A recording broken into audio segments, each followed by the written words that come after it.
ഇന്ന് നമ്മളോടൊപ്പം ഉള്ളത് നമ്മുടെ റോബിനാണ്. റോബിന് SSCയുടെ MTS എക്സാം ക്വാളിഫൈ ചെയ്തിട്ടുണ്ട്. റോബിനെ കുറച്ച് വിശേഷങ്ങൾ അറിയാം. Hi Robin. ഞാൻ റോബിൻ. ഇക്കഴിഞ്ഞ 2022 SSC MTS ടാബും ക്ലിയർ ആയി. ഓക്കെ, ഇപ്പോൾ പോസ്റ്റിംഗ് ഒന്ന് ഇൻകം ടാക്സിൽ കിട്ടിയേക്കുന്നത്. ഓക്കെ, ഒരു 1.5 years ആയിട്ട് ഇവിടെയുള്ള പ്രിപ്പറേഷൻ്റെ ഭാഗമായിട്ട് കിട്ടിയതാണ്. എൻ്റെ സ്ഥലം പോർട്ടുഗലത്തിൽ നിന്ന് വരുന്നത്. എന്തായി അവസരത്തിൽ എന്ത് തോന്നുന്നു റിസൾട്ട് വന്നതിന് ശേഷം? ചേച്ചി, ഭയങ്കര ഹാപ്പിനെസ് ആണ്. ഞാൻ പ്രാക്ടിക്കലി ഈ ഫീൽഡിൽ ഇറങ്ങുമ്പോഴേക്കും ഞാൻ കുറച്ച് നാളോട് പ്രതീക്ഷിച്ചു, കുറച്ച് വർഷം കഴിഞ്ഞ് കിട്ടൂ, കുറച്ച് നാൾ പ്രിപ്പറേഷൻ ചെയ്യണം. ബട്ട് എന്താ പറയാ, ഈ ഫീൽഡ് കോമ്പറ്റീറ്റീവ് ഫീൽഡാണെന്ന് ഞാൻ ഇറങ്ങിയപ്പോൾ തന്നെ എൻ്റെ മനസ്സിൽ ഇങ്ങനെ പറഞ്ഞു വെച്ചിട്ടുണ്ട്. അപ്പം ഇത്രയും വേക്കൻസി ഉണ്ട്, ഇത്രയും ആൾക്കാരുടെ കോമ്പറ്റീഷൻ ഉണ്ട്, അപ്പം അത്രയും ഹാർഡ് വർക്ക് ചെയ്യണം, ഒരു ടീം വർക്കായിട്ട് എല്ലാവരുമായിട്ട് വർക്ക് ചെയ്യണം. അങ്ങനെയൊക്കെ ഒന്ന് ഇറങ്ങിയതാണ്. പിന്നെ ഹാർഡ് വർക്ക് ചെയ്തു, ക്ലാസ്സിൽ നിന്ന് പഠിക്കുന്ന ക്ലാസ് കേൾക്കുന്ന ഉൾപ്പെടെ അല്ലാതെ വന്ന് ഇവിടെ നിന്ന് ഡെയിലി വർക്കൗട്ട് ചെയ്യുന്ന ക്വസ്റ്റ്യൻസ്, അങ്ങനെ രീതിയിൽ മുമ്പോട്ട് പോയി ഒരു നല്ലൊരു റിസൾട്ട് ഞാൻ കിട്ടിയത്. വീട്ടിൽ അച്ഛനുണ്ട്, അച്ഛൻ്റെ ഒരു റോബർട്ട്, അമ്മയുടെ ഒരു സുനിത മേരി, പിന്നെ ഒരു ബ്രദറുണ്ട് റോഷൻ. ബ്രദർ ഇപ്പോൾ MSc പഠിച്ചുകൊണ്ടിരിക്കുക, MS സൈക്കോളജി ട്രിവാൻഡ്രത്ത് പഠിച്ചുകൊണ്ടിരിക്കുക. അമ്മ ഹൗസ് വൈഫാണ്, അച്ഛൻ ഫിഷർമാനാണ്.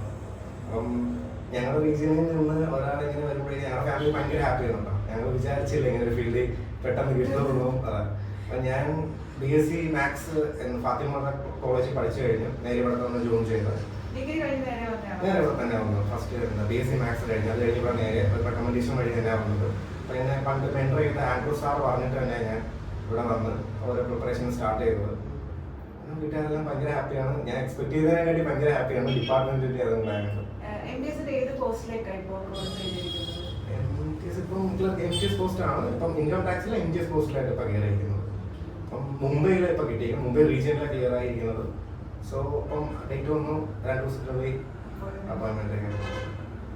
എങ്ങനെയായിരുന്നു പഠിച്ചപ്പോ ഒരു പ്രിപ്പറേഷൻ സ്ട്രാറ്റജി? എങ്ങനെയായിരുന്നു ഫ്രം ദി ബിഗിനിങ്? ആദ്യത്തെ ഇപ്പോൾ ഡിഗ്രി കഴിഞ്ഞ് കയറിയെന്ന് പറഞ്ഞു, അത് തൊട്ടുള്ള എങ്ങനെയായിരുന്നു പഠിത്തം? എങ്ങനെയായിരുന്നു സ്റ്റാർട്ടിംഗ് എന്ന് പറയുമ്പോഴേക്കും ഒരു 6 month എനിക്ക് പ്രിപ്പറേഷൻ അല്ല, എനിക്ക് ഇവിടെ നിന്ന് കിട്ടിയ ഒരു ക്ലാസ്സസിലൂടെ കിട്ടിയ പ്രിപ്പറേഷൻ ആണ് എടുത്തത്. ഇപ്പം എന്ത് പഠിക്കണമെന്ന രീതിയിലുള്ള ഒരു പ്രിപ്പറേഷൻ ഏത് ക്ലാസ്സിലൂടെ കിട്ടിയതാണ്. ഇപ്പം മാത്സ് ആണെങ്കിലും റീസണിങ് ആണെങ്കിലും ഇംഗ്ലീഷ് ആണെങ്കിലും GK ആണെങ്കിലും ഏതൊക്കെ ഭാഗത്ത് എടുക്കണം, ഏതൊക്കെ ബുക്സ് വായിക്കണം, ഇവിടെ നിന്ന് വരുന്ന വർക്ക് ബുക്കിൽ നിന്ന് പഠിക്കുക, അങ്ങനത്തെ ഉള്ള രീതിയിൽ നിന്നാണ് ഒരു 6 months ഞാൻ കണ്ടിന്യൂസ് ആയിട്ട് പഠിച്ചത്. അപ്പോൾ 6 months കൊണ്ട് മനസ്സിലായി നമുക്ക് കണ്ടന്റും ബേസിക്സ് മാത്രം പഠിച്ചാൽ പോരാ, വാസ്റ്റ് ആയിട്ട് പ്രീവിയസ് ക്വസ്റ്റ്യൻസിലോട്ട് പോകണം. അപ്പോൾ നമുക്ക് മെന്റേഴ്സ് ആയിട്ടുള്ള സാറുമാരും ടീച്ചർമാരും എല്ലാം എനിക്ക് ഒരു 1.5 തൊട്ടേ എല്ലാ മെന്റേഴ്സ് ആയിട്ടും ഇങ്ങനെ പഠിച്ച അവരുടെ നോട്ട്സ് ഒക്കെ തരുന്നത്, അങ്ങനെ പഠിച്ചാൽ മുമ്പോട്ട് പോയത്. കമ്പൈൻഡ് സ്റ്റഡി ഒക്കെ ഉണ്ടായിരുന്നു? ഉറപ്പായിട്ടും കമ്പൈൻഡ് സ്റ്റഡി മെയിൻ ഫാക്ടർ ആയിരുന്നു എനിക്ക് കയറാൻ. എനിക്ക് GK എന്ന് പറയുമ്പോഴേക്കും ബാക്കിയുള്ളവർ കമ്പയർ ചെയ്യുമ്പോൾ കുറച്ച് പാടായിട്ടുള്ള സബ്ജക്റ്റ് ആയിരുന്നു. അപ്പം ഞാൻ GK എങ്ങനെ മുമ്പോട്ട് പോകുന്നു. അപ്പോൾ ആദ്യത്തെ ഒരു 6 month ക്ലാസ്സിലൂടെ മാക്സിമം ട്രൈ ചെയ്തു. അത് കഴിഞ്ഞപ്പോഴേക്കും അല്ല, എൻ്റെ രീതിയിൽ എനിക്ക് GK എന്ന് പറയുമ്പോൾ എനിക്ക് സ്റ്റാറ്റിക് GKയിലോട്ടായിരുന്നു എനിക്ക് കുറച്ച് പാടായിട്ടുള്ള രീതിയിൽ പഠിച്ചതെന്ന് വെച്ചാൽ പ്രീവിയസ് ഇയർ ക്വസ്റ്റ്യൻ റിപ്പീറ്റ് ആയിട്ട് വന്നു കഴിഞ്ഞാൽ നോട്ട്സ് പ്രിപ്പയർ ചെയ്യുക, ചുമ്മാ റിപ്പീറ്റ് ചെയ്ത് വായിച്ച് പഠിക്കുക. എന്നുവെച്ചാൽ മെമ്മറിയിലോട്ട് ആയി പോകുന്നത്. അല്ലാതെ നമുക്ക് പിന്നെ ഇയർ വൈസ്ഡ് ആയിട്ടുള്ള കാര്യങ്ങളെല്ലാം റിപ്പീറ്റ്, ഓരോ പ്രീവിയസ് ഇയർ ക്വസ്റ്റ്യൻസ് പിന്നെയും വായിക്കുമ്പോൾ റിപ്പീറ്റ് വരുമ്പോഴേക്കും ഉറപ്പായിട്ട് അറിയാം ഈ വർഷം തന്നെയാണ് ഈ ക്വസ്റ്റ്യൻ്റെ ആൻസർ കാണാന്നൊക്കെ ഒരു ഉറപ്പിക്കും. പിന്നെ കമ്പൈൻ സ്റ്റഡി തന്നെയാണ് എനിക്ക് GKക്ക് ഉറപ്പായിട്ടും ഒരു ഫ്രണ്ട്സ് ഗ്രൂപ്പായിട്ടാണ് ഒരുമിച്ചിരുന്ന് പഠിച്ചത്. അതൊരു മിത്ത് ബസ്റ്റർ ആണ്. അതെങ്ങനെ പറയാനാണെന്ന് പറഞ്ഞു കഴിഞ്ഞാൽ ഞങ്ങളുടെ ഫാമിലിയിൽ ഇങ്ങനെ ആരും ഗവൺമെന്റ് സർവീസിലോട്ടും ചൂസ് ചെയ്തിട്ടില്ല. എല്ലാവരും ആദ്യം +1 +2 കഴിഞ്ഞ് കഴിഞ്ഞാൽ നേരെ ഗൾഫിലോട്ട് അങ്ങനത്തെ ഉള്ള ഒരു ഫീൽഡിലോട്ടാണ്. അപ്പൊ എന്നെ ആദ്യം ഇങ്ങനെ നോക്കി. പക്ഷെ എനിക്ക് പണ്ടുതൊട്ടേ ഗവൺമെന്റ് ഫീൽഡ് ഭയങ്കര ഇൻട്രസ്റ്റഡ് ആണ്, സെൻട്രൽ ഗവൺമെന്റ് ഫീൽഡ് ഉറപ്പായിട്ടും. അതുകൊണ്ട് തന്നെ ഉറപ്പായിട്ടും വീട്ടുകാരൊക്കെ പറഞ്ഞ് ഇതിലോട്ട് ഈ ഫീൽഡിലോട്ട് തന്നെ ഇറങ്ങിയത്. ഞാൻ ഈ ഫീൽഡ് ഭയങ്കര കോമ്പറ്റീറ്റീവ് ആയതുകൊണ്ട് ഞാനൊരു 24-25 വയസ്സ് വീട്ടിൽ ടൈം ചോദിച്ചു. എനിക്ക് 23 വയസ്സാണ്. എങ്ങനെ മോക്ക് ടെസ്റ്റ് ഒക്കെ ചെയ്യാറുണ്ടായിരുന്നു? എന്നും 6 മാസം ക്ലാസ് ബേസ് ആയിട്ട് എല്ലാം കഴിഞ്ഞു. അതിനുശേഷം എങ്ങനെയായിരുന്നു മോക്ക് ടെസ്റ്റ്? ഉറപ്പായിട്ടും. കാര്യം വെച്ച് കഴിഞ്ഞാൽ പ്രീവിയസ് ഇയർ ക്വസ്റ്റ്യൻ ഞാൻ പഠിക്കുന്നത് പറഞ്ഞു കഴിഞ്ഞത് റിപ്പീറ്റഡ് മോക്ക് ടെസ്റ്റാണ്. ഇപ്പൊ 2021 എക്സാം എഴുതുവാണെങ്കിൽ 2020, 2019, 2018 പ്രീവിയസ് ഇയറിലെ ക്വസ്റ്റ്യൻസ് മോക്കായിട്ട് ചെയ്യുക. അതിൽ തെറ്റുവന്ന കാര്യങ്ങൾ കണ്ടന്റ് നോക്കുക, അതിൽ ഓപ്ഷൻസ് ആയിട്ട് ബാക്കിയുള്ള എലിമിനേറ്റ് ചെയ്ത് അതിന് നോട്ട്സ് പ്രിപ്പയർ ചെയ്യുന്ന രീതിയിലുള്ള. അല്ലാതെ നമുക്ക് പുതിയതായിട്ട് വരുന്ന മോക്കിനെക്കാട്ടി ഞാൻ പ്രീവിയസ് ഇയർ കഴിഞ്ഞ വർഷങ്ങളിലൊക്കെ ഉള്ള പ്രീവിയസ് മോക്സ് ആണ് ഞാൻ മാക്സിമം ചെയ്തിട്ടുള്ളത്. മോക്കായിട്ട് ചെയ്യുക. അപ്പം പ്രീവിയസ് കഴിഞ്ഞ വർഷത്തെ മോക്ക് ചെയ്ത് അതിൽ തെറ്റായിട്ടുള്ള റിപ്പീറ്റായിട്ട് പഠിക്കുക.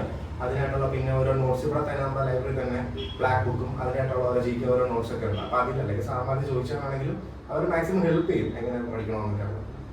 ഈ കോച്ചിങ്ങിന് പോകാതെ, അതായത് കോച്ചിങ് അനിവാര്യമാണെന്ന് തോന്നിയിട്ടുണ്ടോ ഈ ഒരു കോമ്പറ്റേറ്റീവ് ഫീൽഡിന്? ചിലവരൊക്കെ വീട്ടിൽ ചെയ്ത് ഓൺലൈനായിട്ട് പഠിക്കും, അങ്ങനെയൊക്കെ ഉണ്ടായിരുന്നു. അപ്പോൾ കോച്ചിങ്ങിന് വന്നതുകൊണ്ട് എന്തെങ്കിലും ബെനിഫിറ്റ് ഉണ്ടായിട്ടുണ്ടോ? ഉറപ്പായിട്ടും ഈ കോച്ചിങ് എന്ന് പറയുമ്പോൾ നമുക്ക് പേഴ്സണൽ ആയിട്ടുള്ള ഒരു ഗൈഡൻസ് കിട്ടിയാൽ മാത്രമേ, എൻ്റെ അഭിപ്രായത്തിൽ പേഴ്സണലായിട്ട് എങ്ങനെ പഠിക്കണം, ഏതൊക്കെ സബ്ജക്ട് എടുത്ത് നോക്കണം എന്ന് അവർ പേഴ്സണലായിട്ട് ഗൈഡ് ചെയ്താലേ നമുക്ക് മുമ്പോട്ട് പോകാൻ പറ്റുള്ളൂ. അപ്പോൾ എൻ്റെ അഭിപ്രായത്തിൽ പേഴ്സണൽ ഗൈഡൻസിൽ വലിയൊരു പ്രാധാന്യമുണ്ട്. ഏറ്റവും ഡിഫിക്കൽട്ടായിട്ട് റോബിന് തോന്നിയത് ജി കെ എന്ന് പറയുന്നത്. QA ഒക്കെ എങ്ങനെയായിരുന്നു? QA ഇംഗ്ലീഷ് ചോദിക്കുവാണെങ്കിൽ പഠിച്ചത് ഞാൻ BSc മാത്സാണ് പഠിച്ചത്. അപ്പം മാത്സിനോട് എനിക്ക് ഒരു ഇഷ്ടം കൂടുതലാണ്. അപ്പം മാത്സ്, ട്രിഗണോമെട്രിയും അതൊക്കെ ഞാൻ BSc മാത്സിൽ പഠിക്കുമ്പോൾ തന്നെ എനിക്ക് ഇൻട്രസ്റ്റ് ഫീൽഡ് ആയതുകൊണ്ട് QA എനിക്ക് എന്തുകൊണ്ട് ഒരു എക്സ്ട്രാ ക്വസ്റ്റ്യൻ കൂടെ ചെയ്ത് കഴിഞ്ഞാൽ അത്രയും തൃപ്തി കിട്ടുന്നില്ല. അതുകൊണ്ട് QA എനിക്ക് അത്രയ്ക്ക് പ്രഷർ വന്നില്ല. എനിക്ക് GK ആയിട്ട് ഒരു സൈഡിൽ കൂടെ തന്നു. QA കുഴപ്പമില്ല. റീസണിങ് മാക്സിമം ഹെൽപ്പിംഗ് ആണ്. എനിക്ക് മോക്കിലും എക്സാംസിലും എന്നെ ഫുള്ളി മാർക്സ് എനിക്ക് പ്രിപ്പയർ ജയിക്കാൻ റീസണിങ് തന്നെ എനിക്ക് ഭയങ്കര QAക്ക് അത്യാവശ്യം സ്പീഡ് ഉണ്ടായിരുന്നു. കാരണം നമുക്ക് ടൈം കിട്ടാറില്ല എക്സാമിൽ. നമ്മൾ 1 മണിക്കൂറോട് നമുക്ക് 100 ക്വസ്റ്റ്യൻ മിക്കപ്പോഴും ചെയ്യാൻ പറ്റത്തില്ല, എനിക്ക് പോലും. അപ്പൊ എങ്ങനെ ടൈം കിട്ടാറുണ്ടായിരുന്നു? QAയുടെ സ്പീഡ് എങ്ങനെ കൂട്ടിയത്? ടൈം മാനേജ്മെന്റ് ചെയ്യുന്നുണ്ടായിരുന്നു? QA പറയുകയാണെങ്കിൽ ഈ 4 ഫാക്ടേഴ്സ്, റീസണിങ്, മാത്സും ഇംഗ്ലീഷും GK, ആ 4ഉം കൂടെ 100 ക്വസ്റ്റ്യൻസും 1 അവറിൻ്റെ കൂടെ. അപ്പൊ എന്റെ ആദ്യത്തെ ടൈമിൽ ഞാൻ നോക്കുന്നത് ആദ്യം QA തീർക്കുക, അത് കഴിഞ്ഞിട്ട് അടുത്തതിലോട്ട് പോവുക. അപ്പൊ QAന് ടൈം കൂട്ടി വരുമ്പോൾ എനിക്ക് പാടായിരുന്നു. അപ്പൊ ഞാൻ ചെയ്തതെന്ന് വെച്ച് കഴിഞ്ഞാൽ ബാക്കി 3 ഫാക്ടേഴ്സ് റിവൈസ് ചെയ്യുക. അത് 3 ഈസി ആയിട്ട് മാക്സിമം വർക്ക്ഔട്ട് ചെയ്ത് അത് ക്ലിയർ ആക്കുക. ബാക്കി അധികം എക്സ്ട്രാ കിട്ടുന്ന ടൈം QAയിലോട്ട് എടുക്കുക. അപ്പം അഥവാ ഇനി റിപ്പീറ്റ് ചെയ്യണമെങ്കിൽ മാത്സ് പിന്നെ ഒന്നും കൂടെ പോകാമല്ലോ. അതായത് ഒന്നും കൂടെ ക്വസ്റ്റ്യൻസ് അറ്റൻഡ് ചെയ്യാൻ വായിച്ചു പോകുന്ന രീതിയിൽ ആ മെത്തേഡാണ് ഞാൻ തുടക്ക സമയത്ത് ഭയങ്കര പാടായിരുന്നു കിട്ടാനായിട്ട്. ആദ്യത്തെ സമയത്ത് റിപ്പീറ്റ് ആയിട്ട് നോക്ക് ചെയ്ത് സെക്ഷനും നോക്ക് ചെയ്യുക. പ്രീവിയസ് ഇയർ നോക്ക് തന്നെയാണ് സക്സസിന്റെ പറയാനായിട്ട്. പ്രീവിയസ് ക്വസ്റ്റ്യൻസ് ചെയ്യുക, അത് തന്നെയാണ്. ഇല്ല, എനിക്ക് ഞാൻ കഴിഞ്ഞ MTS 2 MTS എഴുതിയിട്ടുണ്ട്. 2020 2021 എഴുതിയിട്ടുണ്ട്. 2ലും ടയർ 2 വരെ വന്നു. മെയിൻ ലാസ്റ്റ് ലിസ്റ്റ് വന്നിട്ടില്ല. പിന്നെ അങ്ങനെ 3ാമത്തെ MTS 2022 അതിൽ ക്ലിയർ ആയി. എക്സാം എഴുതിയതിനു ശേഷം റിസൾട്ട് എക്സ്പെക്ട് ചെയ്തായിരുന്നോ? എനിക്ക് കിട്ടുമെന്ന് വിശ്വാസം ഉണ്ടായിരുന്നു. അത് കാര്യം വെച്ച് കഴിഞ്ഞാൽ ഈ ഫീൽഡില് ഞാൻ കയറിയപ്പോൾ തന്നെ ആൻഡ്രൂ സാർ പറഞ്ഞ കാര്യം എന്റെ മെന്ററായിരുന്നു. സാർ പറഞ്ഞത് എന്തൊക്കെ ചെയ്തു കഴിഞ്ഞാലും നീ എക്സാംസ് പ്രിപ്പയർ ആയിരുന്നു, എക്സ്പെക്ട് ഒന്നും ചെയ്യണ്ട. കാര്യം എന്ന് വെച്ച് കഴിഞ്ഞാൽ അടുത്ത എക്സാം വരുമ്പോൾ അതിനുവേണ്ടി പോകണം. നീ കഴിഞ്ഞ എക്സാമിന് റിസൾട്ട് പിന്നെ വരും, അപ്പൊ അതിനായിട്ട് നോക്കിയാൽ മതി. അപ്പൊ അത് തന്നെ ഞാൻ ഇപ്പോഴും ഫോളോ ചെയ്യുന്നു. എക്സാം കഴിഞ്ഞ് അത് വെയിറ്റ് ചെയ്യുന്നു. അടുത്ത എക്സാമിനോട് പ്രിപ്പറേഷൻ മാത്രമേ എന്റെ മൈൻഡിൽ ഉള്ളൂ. പ്രിപ്പറേഷൻ നീ CGL വേണ്ടിയുള്ള പ്രിപ്പറേഷൻ തന്നെയാണ്. അതിന്റെ കൂടെ തന്നെ പൊല്യൂഷൻ ബോർഡും അല്ലാതെ എക്സാംസ് ഒക്കെ നോക്കുന്നു. എന്താണ് ലൈഫിൽ ഏറ്റവും വലിയൊരു അംബിഷൻ അല്ലെങ്കിൽ ഗോൾ എന്ന് വിചാരിക്കുന്നത്? എന്താവണം? പ്രാക്ടിക്കലി എനിക്കൊരു വർക്ക് ലൈഫ് ബാലൻസ് കൊണ്ടുപോകുന്ന ഒരു ഫാമിലി ലൈഫും മാതാപിതാക്കളെ മാക്സിമം ഹാപ്പി ആക്കണം എന്നുള്ളൊരു മൈൻഡായിരുന്നു പണ്ട് മുതലേ. പക്ഷെ ഇനി വന്നു വരുമ്പോഴേക്കും ഹയർ ലെവലിലോട്ട് പോസ്റ്റ് കയറണം. അച്ഛന് കിട്ടേണ്ട റെസ്പെക്ട് കിട്ടിയിട്ടില്ല. അപ്പൊ എനിക്കായിട്ട് രീതിയിൽ അവർക്ക് നേടിക്കൊടുക്കണം. അതേതായിരിക്കും എനിക്ക് ഒരു അംബിഷൻ എന്ന രീതിയിൽ പറയാൻ. ഈ പറഞ്ഞ വർക്ക് ലൈഫ് ബാലൻസ് ആണെങ്കിലും അവരുടെ സ്റ്റാറ്റസ്, അവരുടെ ഹാപ്പിനെസ്, ഇതെല്ലാം ഈ ഒരു ജോബിലൂടെ കിട്ടുമെന്ന് ഉറപ്പുണ്ടോ? ഇതൊരിക്കലും ഒരു ഫുൾ സ്റ്റോപ്പ് അല്ല അതിനുള്ളത്. പക്ഷെ എൻ്റെ അഭിപ്രായത്തിൽ ഇത് സ്റ്റാർട്ടിങ് മാത്രമാണ്. എനിക്ക് മുമ്പോട്ട് കയറാനായിട്ടുള്ള ഒരു ചെറിയൊരു ഫസ്റ്റ് സ്റ്റെപ്പ്. അപ്പം ഓൾറെഡി ഭയങ്കര ഹാപ്പിയാണ് ഞാൻ. ഫസ്റ്റ് സ്റ്റെപ്പ് എടുത്ത് അടുത്ത സ്റ്റെപ്പിലോട്ട് മുമ്പോട്ട് പോകാൻ ട്രൈ ചെയ്യുന്നുണ്ട്. ഇനിയിപ്പോ ജോബൊക്കെ ആയിട്ട് ഇനി പ്രിപ്പയർ ചെയ്യാനുള്ള ടൈം എങ്ങനെ കണ്ടെത്തും?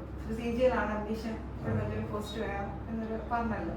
അപ്പൊ എങ്ങനെ ടൈം കണ്ടെത്തും? അതിനുള്ള ചോദ്യം എനിക്ക് ഉണ്ടായിരുന്നു. ഈ കഴിഞ്ഞ CGL 2023 റിസൾട്ട് വന്നപ്പോഴേക്കും അതിന്റെ ഉത്തരം കിട്ടിയിരുന്നു. കാര്യം എന്ന് വെച്ച് കഴിഞ്ഞാൽ CGL 2023 ഓൾ ഇന്ത്യ റാങ്കിങ് 1 കിട്ടിയ പുള്ളി എന്ന് പറഞ്ഞാൽ SBIയിലും PO ആയിട്ട് വർക്ക് ചെയ്യുന്ന പുള്ളിയാണ്. ഒരു പക്ഷേ വേറെ ഏത് മേഖലയിലാണെങ്കിലും ബാങ്കിങ് അത്ര വർക്ക് പ്രഷർ കാണും. ബട്ട് അതിൽ ഇങ്ങനെയാണെങ്കിൽ ഒരു പക്ഷേ എനിക്ക് എന്തായിക്കൂടാ അങ്ങനെ ഒരു ഉറപ്പായിട്ടും മനസ്സുണ്ട്. എപ്പോഴും പോസിറ്റീവ് ആണോ ലൈഫിൽ? ആയേ പറ്റൂ, പോസിറ്റീവ് ആയേ പറ്റൂ. ഇപ്പൊ നിലവിൽ SSC NGS എക്സാം അല്ലെ ക്വാളിഫൈ ചെയ്തിരിക്കുന്നു. അപ്പൊ ആ ഒരു പോസ്റ്റ് ഇരിക്കുന്ന വ്യക്തി എവിടെ വരാൻ വ്യക്തിക്ക് എത്താൻ കഴിയും?